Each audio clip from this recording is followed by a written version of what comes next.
Le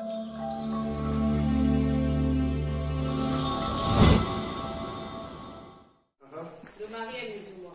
D'accord. Comme votre cas. Oui. Votre mari est musulman. Oui. Est-ce que vous parlez pour son mari? À la grâce de Dieu, il a accepté que je prie. Mais avant qu'il accepte, ça s'est passé comment? Avant qu'il accepte, c'était dur. Peut-être s'il vous plaît, parce que lorsqu'on s'est connus, avancez. Je ne priais pas. En fait, je priais, mais avancez. Et j'ai eu des soucis. Non. Ce qui a fait que... Oui. Avancez s'il vous plaît. Et je suis restée près de 20 ans sans aller à l'église. Et après, quand j'ai connu mon mari, j'étais encore païenne. On est resté, je ne priais pas, il n'y a pas de problème. Quand j'ai décidé de reprendre le chemin de Dieu, il a décidé que je n'allais plus à l'église, je ne devais plus aller à l'église, il ne voulait plus entendre parler d'un autre Dieu si ce n'est son Dieu. D'accord. Donc, Allah.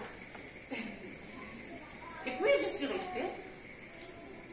Et je priais, mais il m'avait même interdit de prier.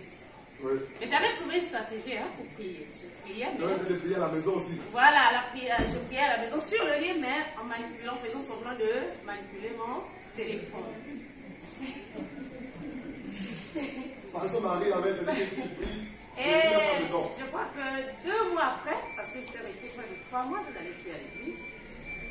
2 mois après, j'avais demandé à Dieu, mais Seigneur, fais grâce. Pourquoi? Je suis restée longtemps, je ne vais pas à l'église. Et quand je me décide de repartir, je trouve un obstacle. Un mois matin, j'étais assise. Bon, le soir, avant de dormir, je m'apprêtais à faire ma prière.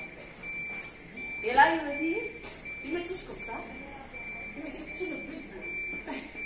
Je vous jure que si je pouvais exprimer toute la joie que j'ai ressentie en ce moment, je disais, waouh, qu'est-ce qui s'est passé? Comment ça?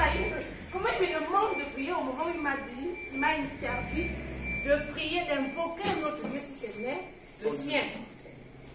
Donc je ne savais pas comment manifester ma joie, mais nous étions, je crois, vendredi, je vous dis que le dimanche, très tôt, j'étais déjà prête pour me rendre au lieu de prière.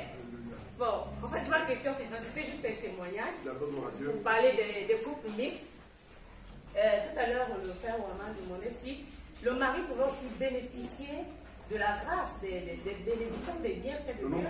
Voilà, au non-croyant, vu que je suis chrétienne et mon mari est musulman. D'accord. Oui. Effectivement, alléluia. Amen. Vous savez, aide-moi, comment il fait ça? Alléluia, merci Saint-Esprit. Amen. Alléluia. Vous savez, il y a beaucoup de bénéfices, des bénédictions de grâce pour les hommes et les femmes qui ont leur vie à Jésus-Christ de Nazareth. Il y a même certains de ces bénéfices, de ces grâces-là, on les ignore. Vous pensez que c'est une grâce d'appartenir à Jésus-Christ de Nazareth. Il y a une des choses qu'écrit Jésus fait dans l'invisible que tout le monde ne voit pas. C'est sérieux. Et il y a certaines choses, Emilienne, que ton mari bénéficie à cause de toi, à cause du canal de la relation avec ton Dieu et à cause de ton Dieu, Jésus-Christ de Nazareth. Et je t'assure que si ton mari a décidé que tu reviennes, que tu es dans le lieu de prière, que tu repries Jésus-Christ de Nazareth, parce que ton Dieu le lui a exigé, ordonné. Il n'a pas fait parce qu'il voulait faire, parce que ton Dieu a agi quelque part. Notre Dieu est tout puissant.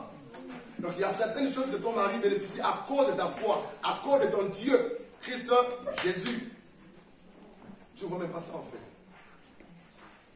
Alléluia. Donc il bénéficie de certaines choses. Certaines choses. Je vais vous donner un exemple simple. Merci Saint-Esprit. Alléluia. Un jeune garçon a fait ses études. C'est l'éducation que Dieu me donne. Après avoir fait ses études, il a postulé, il a bossé un peu partout pour chercher du travail.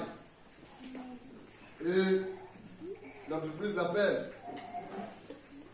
Et puis, l'entretien du travail, lors de l'entretien du travail, il n'y avait pas d'entretien en fait. responsable qu'il a reçu, il a juste posé une seule question. Vous connaissez M. Mbanda? Vous connaissez M. Mbanda, hein? Le jeune qui a postulé a dit, oui, c'est mon père. Et c'est alors que le patron de l'entreprise a dit, Dieu vous bénisse, je vous embauche. Question, selon vous, pourquoi le jeune a été embauché?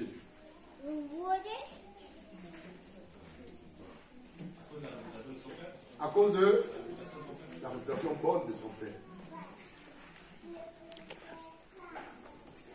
Une bonne réputation, alléluia, vaut mieux que plusieurs autres choses. Il y a certaines choses que l'on bénéficie à cause du nom de notre Dieu.